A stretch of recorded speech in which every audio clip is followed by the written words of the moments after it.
Conseil national de l'Ordre des architectes de Côte d'Ivoire sonne la fin de la récréation à l'endroit des cabinets non agréés et ceux qui n'appartiennent pas au Conseil à se mettre à jour. L'information découle d'une conférence de presse. Souveraineté alimentaire, Care International Côte d'Ivoire lance le projet Présassi. C'est un projet qui permet d'outiller à travers des financements et des renforcements de capacité des producteurs du vivrier. Entrepreneuriat jeune. Plus de 30 jeunes reçoivent le certificat MBS à Abidjan. Après 3 mois de renforcement de capacité, ils sont titulaires du Master in Business in the Streets. Dans le sud Comoé, à Boisseau, le collège CEFAS place la nouvelle année scolaire 2024-2025 sous le signe du civisme. Thème choisi, soyons des citoyens responsables pour une école de qualité. Votre fidélité aux éditions de l'actualité sur Business 24 Africa nous honore. C'est l'heure de s'informer. Merci de nous recevoir chez vous, Madame, Monsieur. Bienvenue à tous. Une édition qui s'ouvre avec le Conseil national de l'Ordre des architectes de Côte d'Ivoire qui vient de tenir une conférence de presse. La principale information, lutter contre la recrudescence de l'exercice illégal de la profession d'architecte en Côte d'Ivoire. Il s'agit pour le Conseil de sensibiliser les autorités et la population sur les dangers que représentent les cabinets non agréés responsables des nombreux bâtiments défectueux. Le Conseil rappelle que seuls les architectes inscrits à l'ordre sont autorisés à exercer, entre autres. Diane Kablancan et Tima Traoré nous précisent les points importants de cette conférence de presse. Le Conseil national de l'Ordre des architectes, CNOA, dénonce l'exercice illégal de la profession en Côte d'Ivoire. Lors d'une conférence de presse à son siège, le Conseil national de l'Ordre des architectes a mis en lumière l'ampleur croissante de l'exercice illégal de la profession d'architecte, notamment par des cabinets non agréés opérant sur le territoire. Aussi, nous rappelons la nécessité d'assainir la profession d'architecte et d'arrêter les désordres dans la pratique de notre métier. Seuls les architectes ivoiriens, dûment inscrits à l'ordre et agréés par celui-ci, ont le droit d'instruire une demande de permis de construire.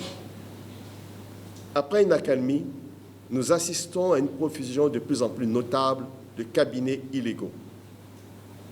La lutte portant sur l'exercice illégal de la profession d'architecte devient de plus en plus hardie du fait du développement d'Internet et des réseaux sociaux. L'exercice illégal de la profession d'architecte prend de nouvelles formes et le client, qu'est le maître d'ouvrage, se laisse gruger par de belles images de synthèse et des montages vidéo qui ne sont en rien de l'architecture. Il nous faut donc repérer les cabinets illégaux, dresser une liste des architectes non agréés et assurer une police professionnelle. Le président du CNOA a rappelé que la loi 2018-868 du 19 novembre 2018 encadre strictement l'exercice de cette profession en soulignant que seuls les architectes dûment inscrits à l'ordre des autorités peuvent signer des plans et superviser des projets de construction.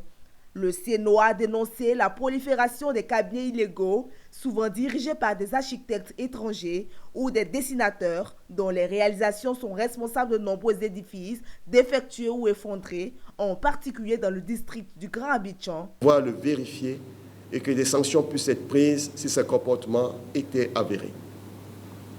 La quasi-totalité des immeubles qui se sont effondrés ou affaissés ces dernières années, sans compter les innombrables édifices présentant des malfaçons constructives ou de compositions architecturales inadaptées. Les réseaux sociaux et l'Internet facilitent cette fraude en présentant des images et vidéos trompeuses de projets non conformes.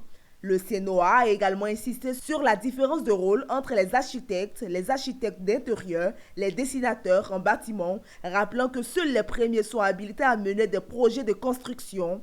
Le Conseil a lancé un avertissement sévère aux contrevenants, promettant des poursuites judiciaires à l'encontre de ceux qui usurpent le titre d'architecte ou exercent sans autorisation légale. Enfin, le CNOA a appelé la population à dénoncer toute activité suspecte dans le but de préserver la qualité et la sécurité des constructions en Côte d'Ivoire. Récemment à Abidjan s'est tenu un atelier de formation autour du thème « Renforcement des capacités sur les modes alternatifs de règlement de litiges ». À l'initiative de la Cour d'arbitrage de Côte d'Ivoire en collaboration avec la GIZ, cet atelier a réuni plusieurs personnalités du monde des affaires. La formation vise à promouvoir des méthodes innovantes pour résoudre les litiges sans recourir aux procédures judiciaires traditionnelles souvent perçues comme lourdes, n'est-ce pas, Anja Sémian? C'est un projet important pour l'amélioration du climat des affaires en Côte d'Ivoire qui conduit à un renforcement de capacité des professionnels et acteurs clés sur les modes alternatifs de règlement de litiges. Une formation dont l'objectif est de rapprocher la CACI des opérateurs économiques, des professionnels du droit et du grand public, mais aussi de renforcer la confiance des acteurs économiques. L'ambition, elles sont simples. C'est d'apporter un créneau supplémentaire pour le règlement des différends, autrement que par la justice étatique. Donc, nous sommes donc une solution pour le règlement des différends en dehors des juridictions étatiques. Le message il est simple. L'économie de la Côte d'Ivoire évolue à une très grande vitesse. Il faut que le règlement des litiges s'adapte. Donc des modes nouveaux de mise en œuvre du règlement des litiges ont été créés. Et donc la CACI a besoin de partager cela avec les acteurs de l'économie, les acteurs du monde des affaires, afin donc que les litiges puissent se régler un peu plus facilement et plus rapidement et de façon consensuelle entre les différents protagonistes. La représentante du GIZ, partenaire de cette initiative, a souligné que l'initiative de la CACI, à laquelle la GIZ est partenaire, marque le début d'un processus continu de soutien et de suivi des réformes. Nous tenons à vous exprimer notre gratitude de l'intérêt que vous portez à cette initiative de promotion des réformes et de renforcement des capacités portées sur l'amélioration du climat des affaires. Nous saluons votre engagement au quotidien et votre contribution inestimable aux efforts d'amélioration de la compétitivité des acteurs de l'environnement économique. Cet atelier aura permis de mettre en lumière, et cela dans le cadre du programme Promotion des réformes économiques et investissements, un mécanisme de suivi et d'évaluation des impacts afin d'en tirer des renseignements et d'ajuster les actions pour une amélioration constante des affaires en Côte d'Ivoire. Poursuivant avec la souveraineté alimentaire, contribuer à l'atteinte de la souveraineté alimentaire en Côte d'Ivoire, c'est tout le vœu d'un projet porté par CARE International Côte d'Ivoire. Son nom, Présassi, autrement dit, projet de renforcement des systèmes alimentaires en Côte d'Ivoire. Financé par l'Union européenne, Présassi, dans la pratique, va outiller à travers des financements et des renforcements de capacités des producteurs du vivrier, surtout en milieu rural. Issa Badini et Doumbia Yuba pour le compte-rendu de la cérémonie de lancement. Présassi, autrement projet de renforcement des systèmes alimentaires en Côte d'Ivoire. Son objectif, accompagner les pays dans son combat pour la souveraineté alimentaire. Dans cette salle, acteurs de la société civile, partenaires techniques et financiers et producteurs de vivriers côte à côte pour cet atelier de lancement. Un projet piloté par CARE International Côte d'Ivoire. Sur le terrain, comment ça va se manifester? Déjà, on va identifier avec l'aide du gouvernement et des autres partenaires de mise en œuvre toutes les parties prenantes de la chaîne de valeur, les producteurs, les transformateurs et les vendeurs. Et nous allons travailler avec elles pour pouvoir pallier aux difficultés auxquelles elles font face. L'accès au financement, les techniques culturelles, l'amélioration de l'accès aux opportunités de marché. Donc ce sont les leviers sur lesquels nous allons travailler pour qu'à terme, il y aura plus de produits pour atteindre notre objectif de sécurité alimentaire et surtout également renforcer l'accessibilité de ces produits sur le marché pour les consommateurs. L'impact, il est évident, puisque aujourd'hui, quand on parle de la sécurité alimentaire, ça concerne toute la population. Et surtout, c'est une activité c'est un projet qui va beaucoup être axé sur la communauté rurale. Un projet qui vient à point nommé se réjouissent à la Direction générale des productions et de la sécurité alimentaire. Déjà au niveau du PNL, nous sommes fixés un objectif de croissance de 9% par an.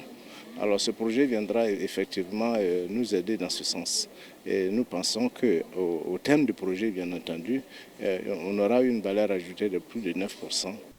Financé par l'Union européenne et la coopération autrichienne de développement à hauteur de 3 888 890 €, soit un peu moins de 3 milliards de francs CFA, le projet Présassi sera exécuté dans 9 régions de la Côte d'Ivoire, qui sont les Béliers, le Béquet, la Maraoué, l'Indénié Douablin, les Lagunes, les Nzi, le Poro, le Tchologo et l'Ayimbi-Tiassa.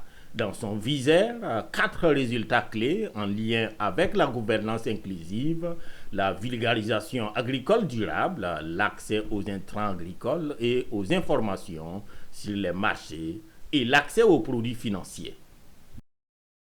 Parlons genre à présent. Comment mieux prendre en compte le genre dans la formation agricole et rurale?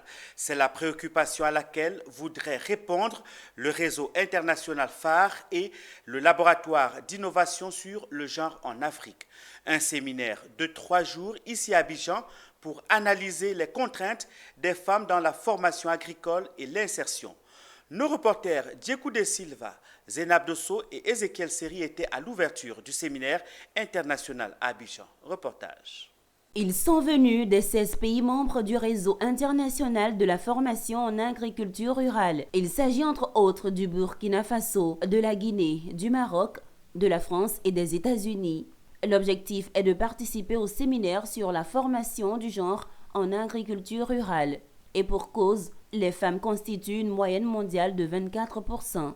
Soutenue par la Banque mondiale, l'AFD et le CIRAD, l'objectif de la phare est de prendre position et d'agir contre les discriminations faites aux femmes en matière de formation rurale. Que la non prise en compte des problèmes auxquels les femmes sont confrontées limite leur productivité agricole et, ce faisant, compromettent les programmes de développement.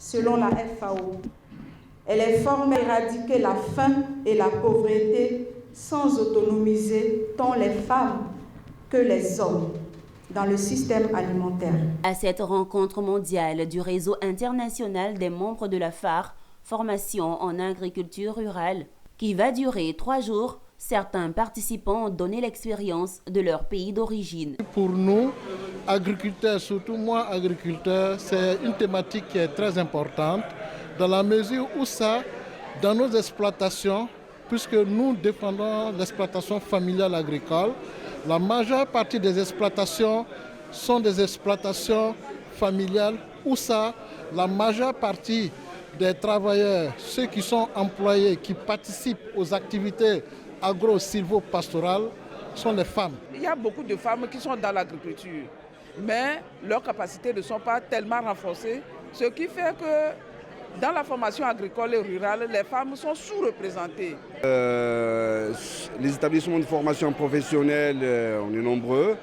On assure la formation, plusieurs types de modes de formation professionnelle agricole. Il y a des formations destinées pour les diplômés. Il y a aussi des formations destinées pour les gens qui n'ont aucun diplôme, qui savent lire et écrire.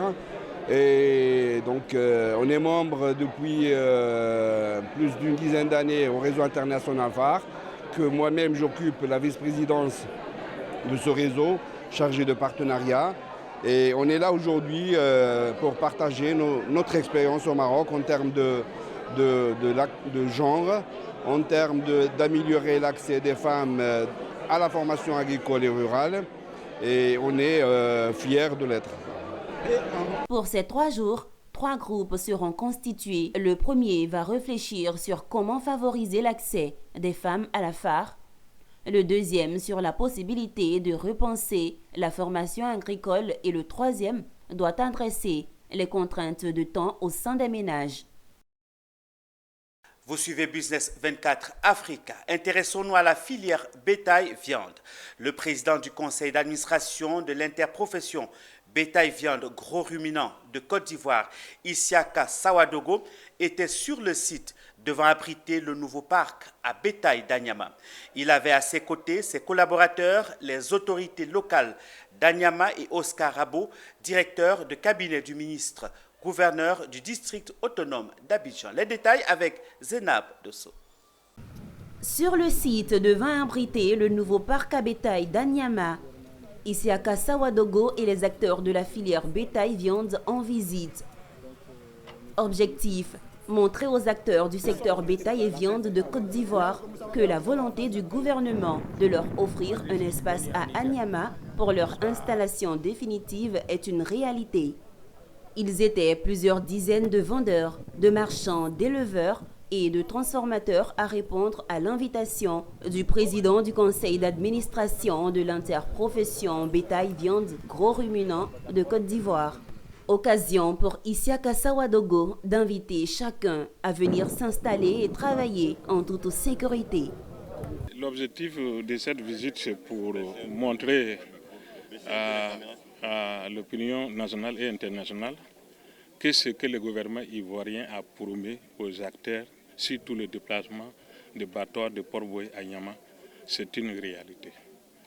Vous voyez dans les réseaux, tout le monde parle, ils font des faits, ils disent que non, ils sont en train de tromper les gens. Nous voilà aujourd'hui sur le terrain.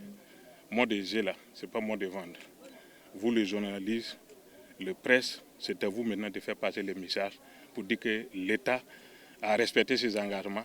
C'est à nous les acteurs maintenant, on doit faire en sorte pour que la viande ne manque pas en Côte d'Ivoire.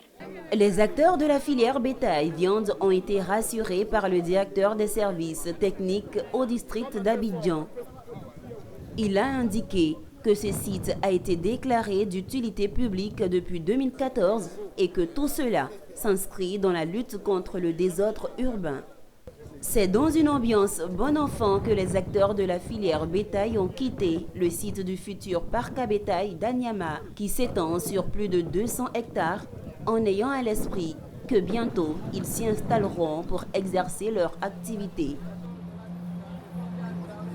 Développons à présent l'un des titres de cette édition. Plus de 30 jeunes, hommes, femmes, ont récemment reçu leur certificat à Abidjan.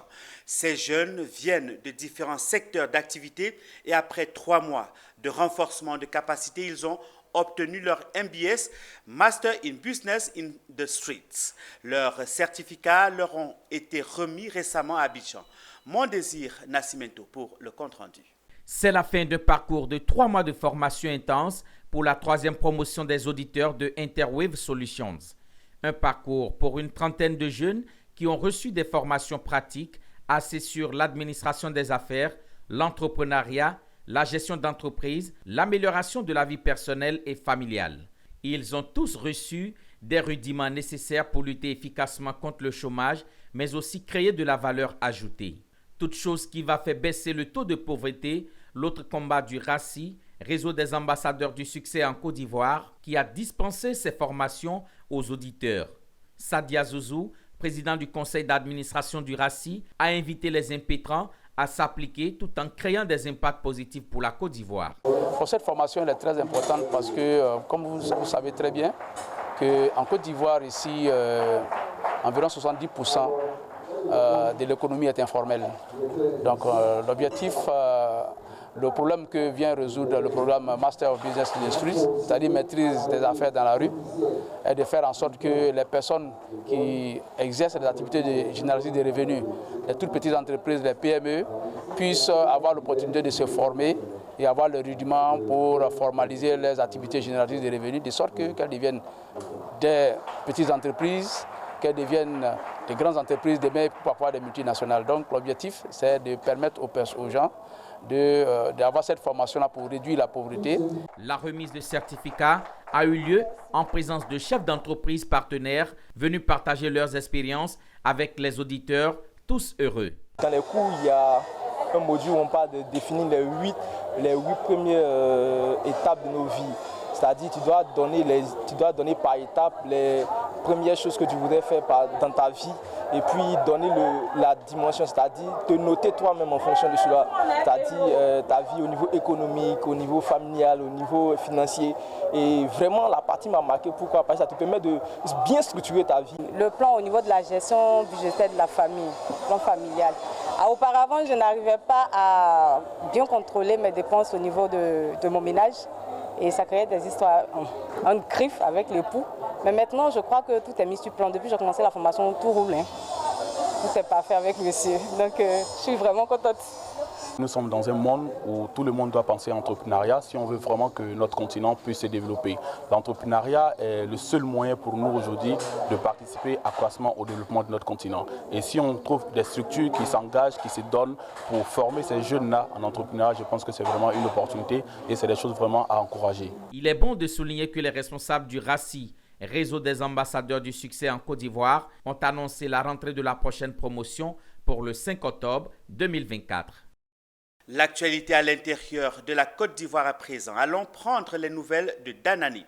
Le conseil municipal de Danané a tenu sa 3e session ordinaire de l'année 2024 le mercredi 11 septembre 2024. Cette réunion a été marquée par l'adoption de plusieurs projets d'envergure, notamment la construction d'un nouveau marché et d'un hôtel de ville. Les précisions avec Théodore Kanga.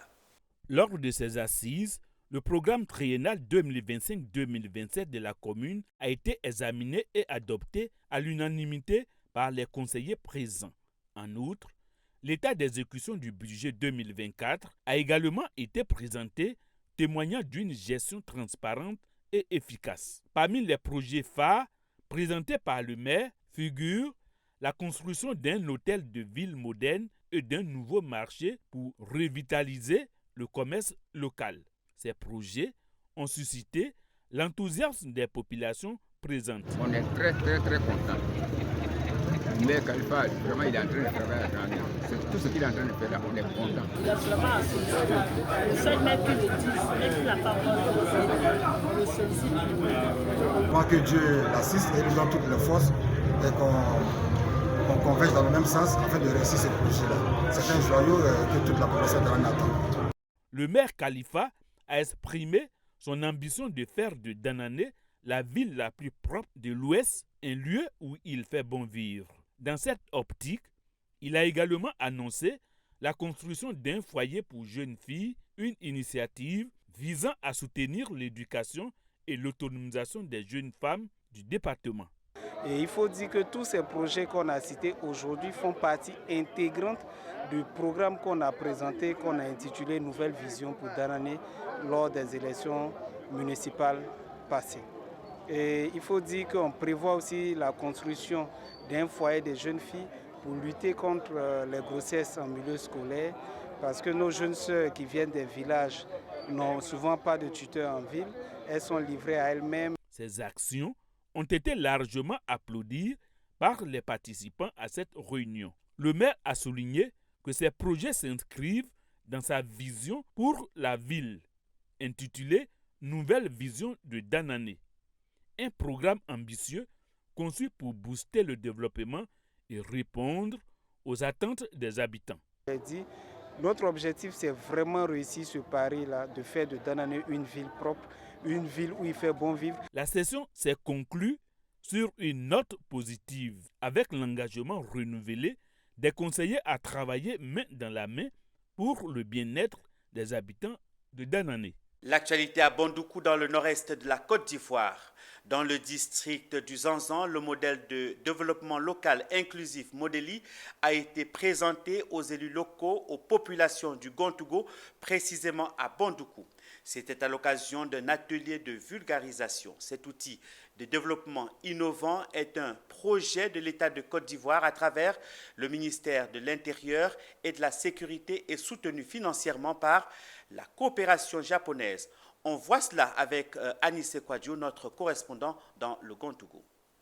L'État de Côte d'Ivoire a initié 2 projets phares de renforcement de capacité de l'administration du territoire dans la région du Béquet et dans le Haut-Sassandra, à l'issue duquel est né le modèle de développement local inclusif, Modeli. Les autorités ivoiriennes veulent l'implanter sur l'étendue du territoire national. C'est pourquoi est organisé ici à Bondoukou un atelier de vulgarisation et de formation sur le modèle de développement local inclusif. À travers cette initiative, de permettre aux collectivités de mieux planifier et évaluer les projets impliquant activement les citoyens dans chaque étape du processus. Permettre surtout aux collectivités territoriales d'identifier les besoins réels des communautés, de les prendre en compte dans leur plan de développement local, à toutes ces communautés de se sentir responsables des infrastructures que les collectivités territoriales réalisent à leur endroit. Le Modeli vise à transformer la façon dont les populations s'approprient et participent à leur propre développement. Ce projet a réuni les présidents des conseils régionaux, les maires des différentes communes, également les responsables des différentes collectivités territoriales du Gontogo, qui se sont familiarisés avec le modèle d'appropriation locale des projets d'infrastructure, qui est une condition sine qua non pour leur succès et leur pérennité. Il va s'agir spécifiquement d'outiller également les collectivités territoriales de sorte qu'elles, à leur tour, soient à mesure d'exécuter et de mettre en œuvre les différents outils, le Modeli sur le terrain pour le mieux-être de leur communauté. Concrètement, c'est que nous avons quand même un outil qui va nous permettre de nous approcher des populations, des communautés, recueillir leurs réels besoins et pouvoir mettre en place nos programmes de développement. Cet atelier de vulgarisation et de formation sur le modèle de développement local inclusif, Modeli, a été fortement accompagné par le corps préfectoral. L'appropriation locale des projets d'infrastructure est une condition sine qua non pour leur succès et leur pérennité. C'est à quoi je vous engage. Le Modeli est un outil innovant de développement mis à la disposition des collectivités territoriales pour une gestion participative des infrastructures. C'est un projet cher au cœur de l'État de Côte d'Ivoire via le ministère de l'Intérieur et de la Sécurité et il est financé par la coopération japonaise. Terminons ce tour de l'actualité du pays dans le Sud Comoé. Le collège Cephas d'Aboisseau place l'année scolaire 2024-2025 sous le signe du civisme et de la rigueur, avec pour thème « Soyons des citoyens responsables pour une école de qualité ». L'établissement s'engage à offrir une éducation de haut niveau répondant aux attentes des parents et des autorités éducatives. Revenons sur les initiatives mises en place pour l'atteinte de ces objectifs avec notre correspondant à Aboisseau. Soyons des citoyens responsables pour une école de qualité, tel est le thème de l'année scolaire 2024-2025. Pour l'inculquer aux élèves et à la communauté éducative, le collège Cephas d'Aboisseau a choisi le civisme et la rigueur. Ici au groupe scolaire, les filles et les garçons doivent se coiffer, cheveux ras, chaussures fermées. Pour les filles, chemise blanche, manches courtes, bien dressée, bien repassée. Et une jupe bleu marine, mi-moulée. On ne veut pas de jupe serrée. Ça doit être ample, les jupes paysannes, mi-moulées. Il ne faudrait pas que la jupe traîne, il ne faudrait pas que les genoux soient dehors. Chaque lundi matin, comme aujourd'hui, c'est la cérémonie du salut aux couleurs.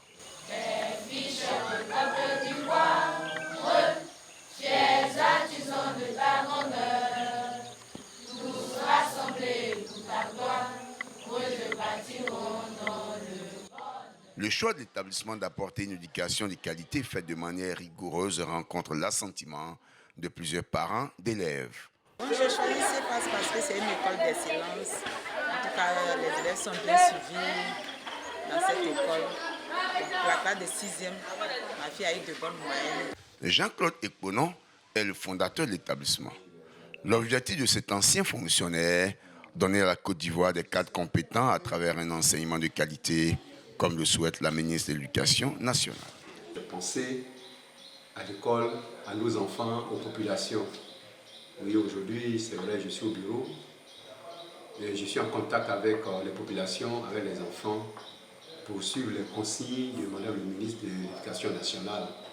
Une bonne formation pour nos enfants, pour que demain, quand nous allons partir, parce que Dieu va nous appeler un jour, pour que les enfants puissent continuer, qu'il y ait la pérennité, afin que l'école existe. Parce que sans école, il n'y a pas de développement, sans école, il n'y a pas de formation.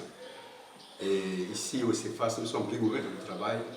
Ouvert en septembre 2015, l'établissement compte environ 300 élèves. Une actualité en images pour refermer ce journal Guinée. La Guinée dispose d'un potentiel énergétique estimé à 6 000 MW. Elle souffre cependant d'un taux d'accès à l'électricité relativement insuffisant, s'établissant à près de 44%. Pour combler ce déficit, le pays prévoit de renforcer ses capacités de production d'énergie solaire. Le gouvernement guinéen prévoit de construire 2 centrales solaires d'un montant global de 90 millions de dollars afin de diversifier ses sources d'énergie. Le projet est mis en œuvre avec la collaboration de la société Gigawatt Global. C'est avec cet élément en image que nous refermons cette édition d'actualité sur Business 24, la chaîne panafricaine. Merci de l'avoir suivi. Je vous retrouve dans nos prochaines éditions d'actualité. Au revoir et à très bientôt.